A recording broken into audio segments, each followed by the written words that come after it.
दोस्तों स्वागत है आपका आज की हमारी इस वीडियो में। दोस्तों आज की इस वीडियो में हम भारत द्वारा बनाए गए इंडिजिनस हाई बैंड जैमर के बारे में जानेंगे। ये जैमर हमारे सुखोई 30M के एयरक्राफ्ट के लिए बनाया गया है। इसे DRDO की एक लैब DARE ने डेवलप किया है। DARE DRDO की एक ऐसी लैब है जिसके बारे में बहुत कम लोग जानते हैं क्योंकि ये ज़्यादा खबरों में नहीं रहती है। ये हमारे फाइटर एयरक्राफ्ट के लिए इलेक्ट्रॉनिक वारफेयर सिस्टम डेवलप करती है और उसके साथ ही ये हमारे फाइटर जेट्स के लिए और हेलीकॉप्टर्स के लिए एवियोनिक्स की डेवलपमेंट में भी शामिल है। दोस्तों DRDO द्वारा बनाए गए इस हाई बैंड जैमर की डेवलपमेंट की शुरुआत तब हुई जब 2015 में हमारी एयरफोर्स को ये पता चला था कि Russian SAP-518 jammer pod Sukhoi 30M के एयरक्राफ्ट के साथ अच्छी तरह काम नहीं कर पा रहे हैं। इंडियन एयरफोर्स को ऐसा पता चला था कि ये जैमर पॉड्स बहुत ज़्यादा हैवी हैं और जब इन्हें सुखोई 30M के एयरक्राफ्ट के हार्ड पॉइंट्स के साथ लगाया जाता है तो वो इस एयरक्राफ्ट के फ्लाइंग एनवलप को काफ़ी रिस्ट्रिक्ट कर देते हैं, यानी कि कम कर देते हैं। हमारे कोई साइंटिस्ट का कहना था कि ये रशियन पॉड्स इतने ज़्यादा हैवी हैं कि इनके साथ सुखोई 30M के एयरक्राफ्ट बेसिकली एक ट्रांसपोर्ट एयरक्राफ्ट ही बन जाता है। ये इन पॉड्स के काफ़ी हैवी होने की तरफ एक डायरेक्ट इशारा था कि इन पॉड्स के साथ हमारे एयरक्राफ्ट की एबिलिटी काफ़ी कम हो जाती है।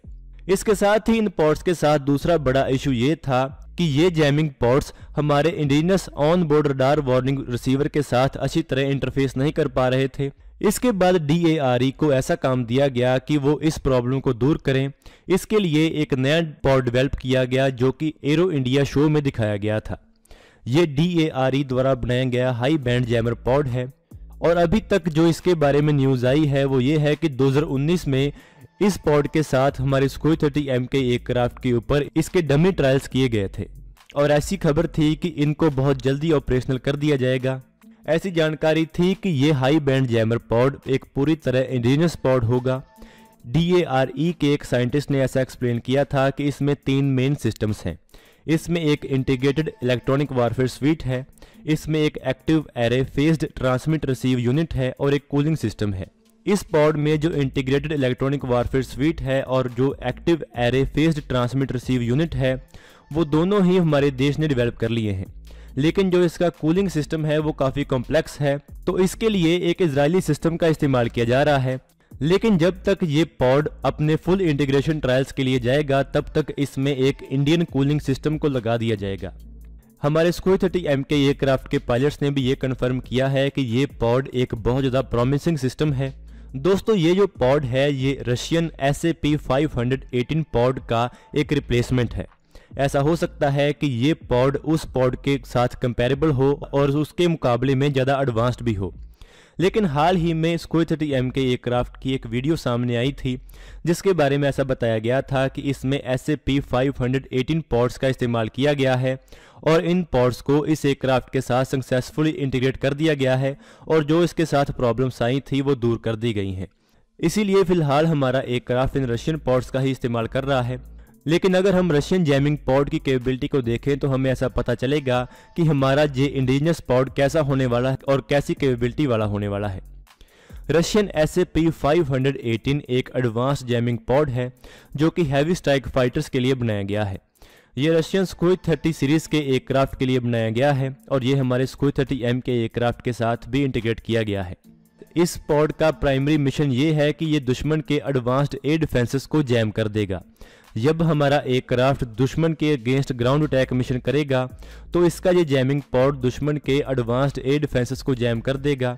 ये बाकी एयरक्राफ्ट के इलेक्ट्रॉनिक सिग्नेचर्स इमिटेट करेगा जिससे ये दुश्मन के सेंसर्स को एक गलत टारगेट देगा, यानी कि एक फॉल्स टारगेट जनरेट करेगा जिससे दुश्मन के एयर डिफेंस सिस्टम्स को चकमा दिया जा सकेगा और उन्हें तबाह किया जा सकेगा। ऐसी जानकारी है कि ये पॉड यूनाइटेड स्टेट्स के ALQ-99 जैमिंग पॉड के साथ कंपैरेबल है। दोस्तों आप अमेरिका के electronic warfare aircraft EA-18G Growler के बारे में तो जानते ही हैं। वो एयरक्राफ्ट ALQ-99 सिस्टम का इस्तेमाल करता है और क्योंकि हमारा high band jammer Russian SAP-518 jamming pod की तर्ज पर बनाया गया है, उसके साथ कंपैरेबल स्पेसिफिकेशंस के साथ बनाया गया है, तो हमारा jamming pod American ALQ-99 jamming pod के साथ कंपैरेबल होगा और उससे ज़्यादा पावरफुल भी हो सकता है। दोस्तों ये पॉड काफ़ी एडवांस्ड पॉड होने वाला है। दोस्तों जैसा कि हम जानते हैं कि हमारा सुखोई 30M के एयरक्राफ्ट एक हैवी वेट फाइटर एयरक्राफ्ट है और क्योंकि SAP-518 जैमिंग पॉड के साथ हमारे Sukhoi 30 MK एयरक्राफ्ट के फ्लाइट एनवेलप में काफ़ी प्रॉब्लम्स आ रही थी, तो ऐसा हो सकता है कि ये DARE का जैमिंग पॉड काफ़ी हल्का बनाया गया हो। लेकिन फिर भी ऐसा हो सकता है कि ये जैमिंग पॉड इतना हल्का ना हो कि हमारी फ्लीट के दूसरे एयरक्राफ्ट के साथ इंटीग्रेट किया जा सके, क्योंकि हमारी फ्लीट के जो बाकी एयरक्राफ्ट हैं जैसे कि LCA तेजस और दूसरे मिराज एयरक्राफ्ट वो हैवी वेट एयरक्राफ्ट नहीं है। तो ऐसा हो सकता है कि इस जैमिंग पॉड की उनके साथ इंटीग्रेशन में काफ़ी मुश्किलें आएँ, लेकिन क्योंकि हम इस पॉड को खुद डेवलप कर चुके हैं तो इसको छोटा बनाने में हमें ज़्यादा मुश्किल नहीं आएगी। अभी देखना यही होगा कि ये जैमिंग पॉड कैसे ऑपरेट करता है और कैसी परफॉर्मेंस देता है, तो इसके बाद हम हमारे देश में एक डेडिकेटेड इलेक्ट्रॉनिक वारफेयर एयरक्राफ्ट को भी डेवलप कर पाएंगे। दोस्तों, ये जैमिंग पॉड बहुत तरह के काम कर सकेगा। ये रेडियो फ्रीक्वेंसी सिग्नल्स को इंटरसेप्ट करने केबल होगा और उसके साथ ही उनको ऑटोमेटिकली प्रोसेस करने के और जैम करने के केबल भी होगा, और उसके साथ ही ये सिग्नल्स को डिटेक्ट कर सकेगा, आइडेंटिफाई कर सकेगा और वो सिग्नल्स कहाँ से आ रहे हैं उनकी डायरेक्शन को भी फाइंड कर सकेगा। दोस्तों, कई बार ऐसा होता है कि जो ये जैमिंग सिस्टम होते हैं इनको काफ़ी ज़्यादा पावर की ज़रूरत होती है, और हमारे Su 30 MK एयरक्राफ्ट के साथ ऐसी प्रॉब्लम्स काफ़ी लोगों ने बताई है कि उसके इंजन्स इतनी पावर जनरेट नहीं कर सकते हैं कि वो ज़्यादा कॉम्प्लेक्स और ज़्यादा पावर हंग्री एवियोनिक्स को पावर कर सके। इसके कारण उसके लिए एक नए इंजन की ज़रूरत बताई गई है जो कि ज़्यादा पावर जनरेट करता हो। दोस्तों, जो अमेरिका के ग्राउलर एयरक्राफ्ट में ALQ-99 सिस्टम लगाया गया है उसको 10.8 किलोवाट की मैक्सिमम पावर की ज़रूरत है, और जो उसके नए वर्जन हैं उसमें उसको 6.8 किलोवाट की पावर की ज़रूरत है। लेकिन ये इस पावर को जनरेट करने के लिए रैम एयर टर्बाइन का इस्तेमाल करता है, और जो कि इसके लिए पावर को सप्लाई करने के लिए इस्तेमाल की जाती है। रैम एयर टर्बाइन एक छोटी विंड टर्बाइन होती है जो कि एक एयरक्राफ्ट की हाइड्रोलिक पंप या इलेक्ट्रिकल जनरेटर के साथ कनेक्टेड होती है, और इसे एयरक्राफ्ट एक पावर सोर्स की तरह इस्तेमाल कर सकता है। ये रैम एयर टर्बाइन एयरक्राफ्ट की स्पीड के साथ जनरेट हुई एयर स्ट्रीम की मदद से अपनी पावर को जनरेट करता है।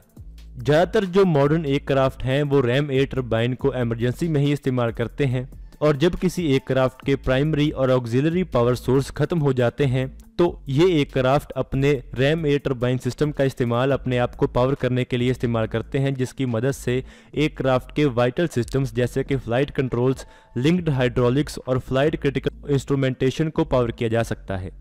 और ऐसे ही सिस्टम्स को हमारे कुछ एयरक्राफ्ट में इस्तेमाल कर ज़्यादा पावर जनरेट करने के लिए इस्तेमाल कर सकता है। ऐसी काफ़ी बातें हुई थी कि हमारे LCA तेजस एयरक्राफ्ट के साथ भी इन रैम एयर टर्बाइंस को यूज़ किया जाना चाहिए, जिससे हमारा एयरक्राफ्ट ज़्यादा पावर जनरेट कर सके। लेकिन अगर ऐसे सिस्टम्स डेवलप किए जाते हैं और हमारे दूसरे एयरक्राफ्ट के साथ इनका इस्तेमाल किया जाता है तो ऐसी रैम एयर टर्बाइंस एक अच्छी ऑप्शन हो सकती हैं। तो दोस्तों, आज की इस वीडियो में इतना ही। अगर आपको ये वीडियो अच्छी लगे तो आप इसको जरूर लाइक और शेयर करें। Thanks for watching this video. जय हिंद, जय भारत।